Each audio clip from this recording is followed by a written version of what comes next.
All right, so Danielle has told you why we do these slow isometric contractions to target a tendinopathic tendon. If a tendon is working well, we can use dynamic movements to load the tendon.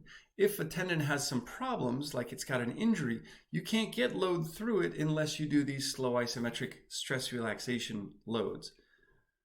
Then what we were thinking that maybe there's a way that we can provide nutritional support that is going to also help our connective tissue improve its functionality. Could we give you something to eat that would increase your ability to synthesize collagen?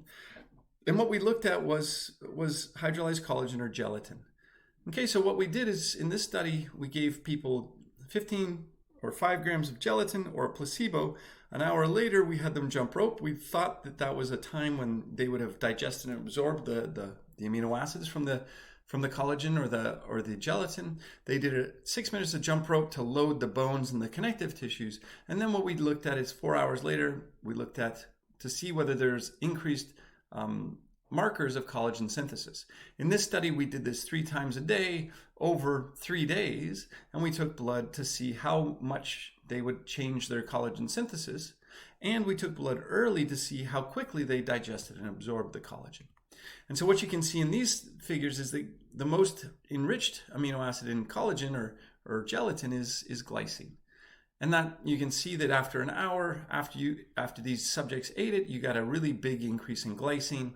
Other things that are high in tendons or collagen is hydroxyproline, hydroxylysine.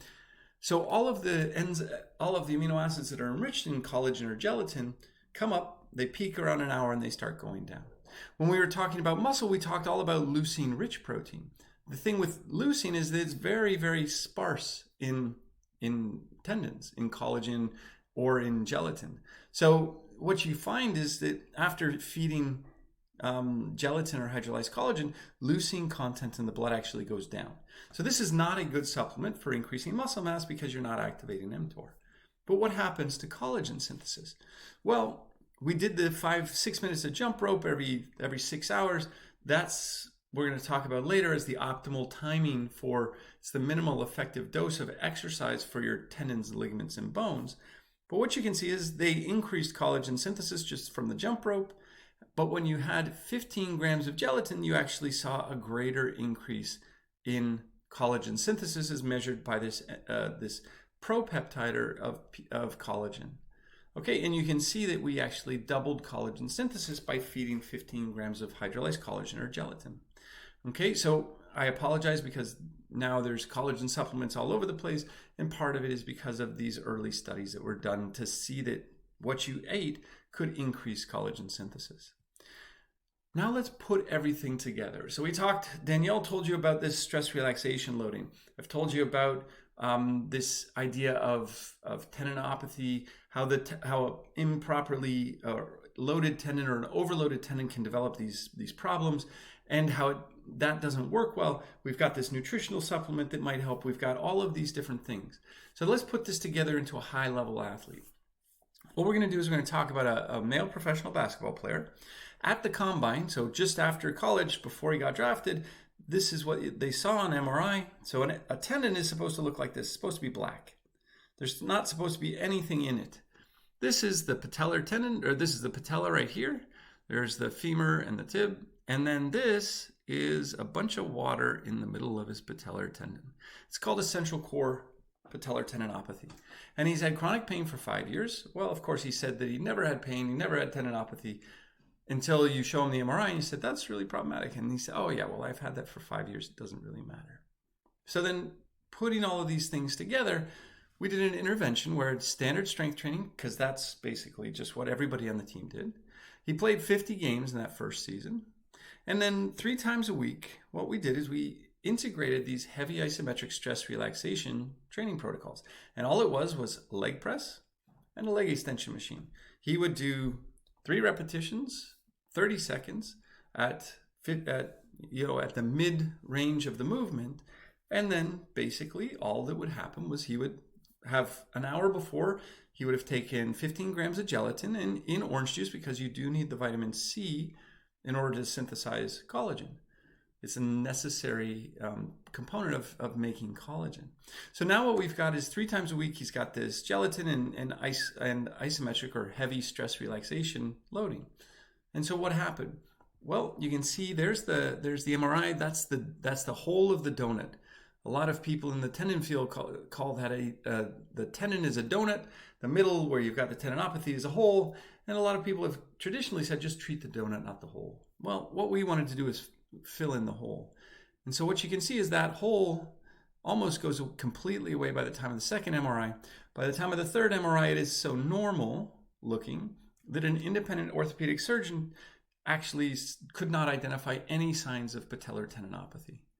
Okay, so basically what we've done is we've filled in this hole. We've done this with a number of international and national level athletes who've had histories of patellar tendinopathies, and you can really quickly return or overcome a patellar tendinopathy just using these stress relaxations. Danielle has shown you mechanistically why, because now the load is passing through that center of the tissue, and that load passing through the center of the tissue gives the signal for the cells to, oh, that's the direction we need to synthesize collagen. We give them the gelatin or the hydrolyzed collagen in the diet because now they have all the amino acids that they can now synthesize collagen at a high level in the right orientation, and that's going to fill in the tendon. What you can also see is that it's gone from really big, this patellar tendinopathy, to really small. And the diameter or the area there, the swelling is completely gone away. So this part of the tendon is actually smaller. But if you look at the midsection of the tendon, it's actually bigger. And so all of those things come together to say that this is a great intervention for improving patellar tendinopathies. All right, so what we've talked about, Danielle and I hopefully have given you a good sense that the tendon is not an inert thing that just attaches a muscle to a bone. It attaches a compliant muscle to a stiff bone. And as a result, it has to be have variable mechanics itself. We've shown you that slow movements cause shear stress near the myotendinous junction that keep the muscle end of the tendon healthy. We've also shown you that slow movements can allow stress relaxation within the tendon that gets load uniformly across the tendon, providing the mechanical signal to reverse tendinopathy. Therefore, slow movements are going to be really good for musculoskeletal health. So slow movements, remember your force velocity curve. Slow movements are what type of movement? They're heavy movements. So most strength coaches think they program for volume and load. Well, what they're actually programming for is they're programming for speed.